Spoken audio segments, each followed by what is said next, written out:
Hi,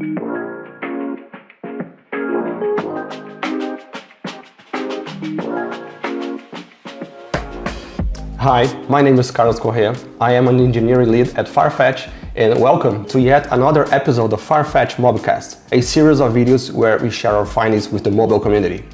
Co-hosting this episode with me today, we have Miguel.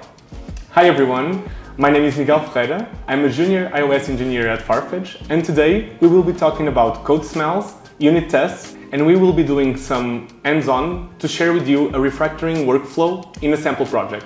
It is common to hear the word refactor associated with a negative connotation. To some people, it may sound like duplicate work or money loss, waste of time, and the list goes on. But this is definitely not what refactoring suggests.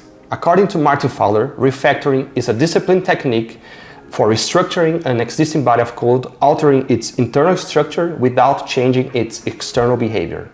Also, by constantly refactoring our code, we are making sure that we keep our code bases clean, which is directly related to the reusability of the code, boosting the delivery time. Yeah, Carlos, I can see the importance of refactoring, but changing code without changing its behavior seems a little bit tricky. But we may leverage unit tests to ensure this, right? Exactly. Unit tests are the fastest and safest way to achieve that, because they act as a safety net, allowing us to experiment with different solutions for the code we're about to change. Nevertheless, before starting any refactoring process, we must identify which pieces of code may need to be refactored. Luckily, the code often tells us that it wants to be changed, although it doesn't say with words, but with smells. There are several code smells, and they are categorized in 5 different areas. There are bloaters, object orientation abusers, change preventers, dispensables, and couplers. On the sample app that we will be working on today, we will have the opportunity to see some of those code smells and see how we can treat them properly. Cool, so let's take a look at the simple app so we can start our refactoring workflow. This is an app that shows a list of Marvel characters. You can browse through a list, open a character detail, and see some more information about which series they appear in, movies, etc. Thanks for the walkthrough, Miguel. There are still some details about the heroes that are missing. I'd suggest we add a new section for the comics in the details screen so we can start our refactoring workflow. Let's see if the code smells start to chime in and we fix them as we go.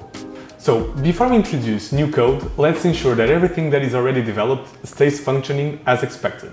So, let's create a test file for the details view controller and add tests to it.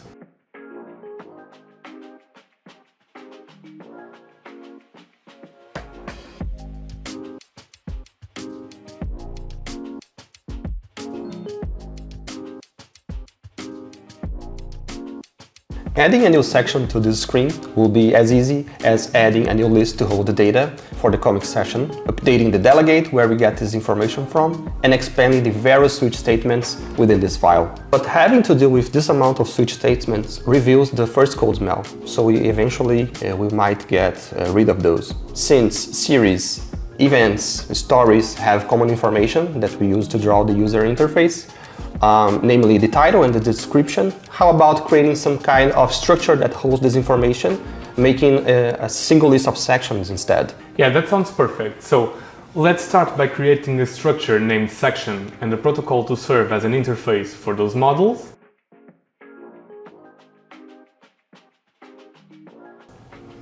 Then create a property to hold that information. And so we can populate it with the data that we receive from the data source. Now, let's start fixing the switch statement smell. The first change has to do with the number of sections in the table view. Now that we are using the array of sections to build the user interface, we need as many sections as the number of items available. This will make our test fail, since we now start with an empty array of sections. Updating the view controller section can easily fix this in the tests. Each item of the array of sections has the needed information to build the UI, starting by its title. Using the index, this information can be extracted from the array.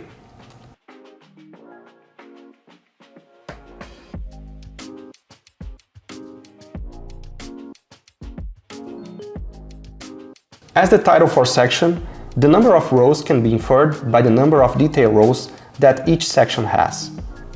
Fix this task is as simple as adding a new array of sections to the view controller with detail rows instead.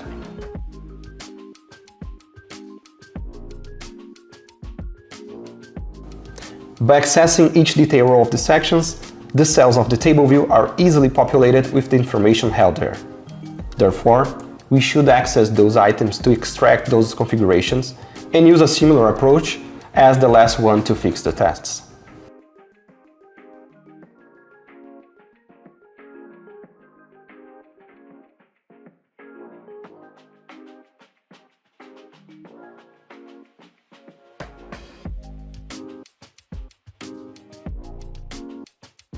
Cool.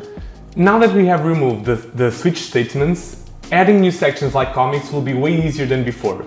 We won't have to change a lot of code in order to expand the screen capabilities. Given this, we may just take advantage of our data source delegate, and by simply adding the comics information to the parameter list and adding it to the sections array, the screen will update itself automatically. Not so fast. Although that solution would fit the change we want to do now, that would mean that every time we want to add a new section, we would need to update that method with information about it. This would force the method to grow even more, which smells like a long parameter list problem. Let's get rid of this smell right away. We are going to do this by first introducing the new parameter we want to get information from, and then removing the old ones from the places currently using them. Let's add the list of sections in the delegate signature, and move the creation of the sections to the data source class.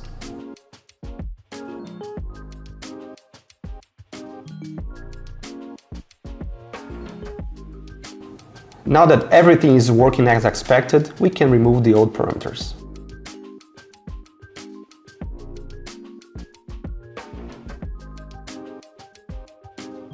Of course, some tests will fail, and we can easily get them working again by updating the method signature and updating the assertions.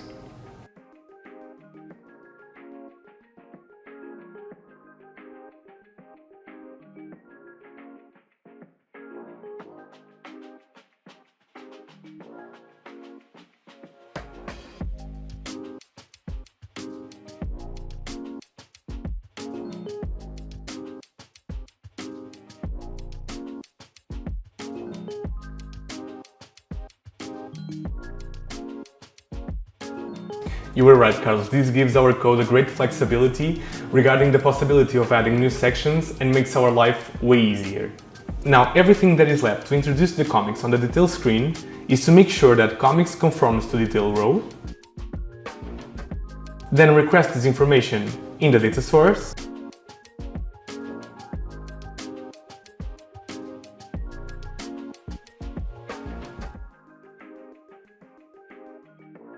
append to the sections array,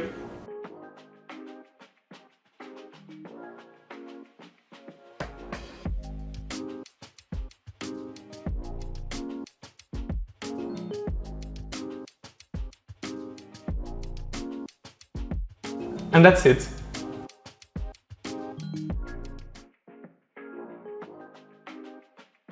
Nice! Now you have enough flexibility to add new sections as we wish. And we got 2 code smells fixed on the detail screen. So, as you can see, refactoring code can be quite fun, especially when you have tests to back you up. Opportunities for improving our code are enormous, although it may seem tricky sometimes if we don't know how to identify them. That's why code smells are important. They help us to find the subjects that need our attention during the development phase, so we can easily identify patterns and solve problems as we go. There is still plenty of smells to explore, so stay tuned for the future episodes where we will be taking care of a couple more of them. We hope that this was helpful to you and that refactoring is now less scary and more enjoyable. Thank you.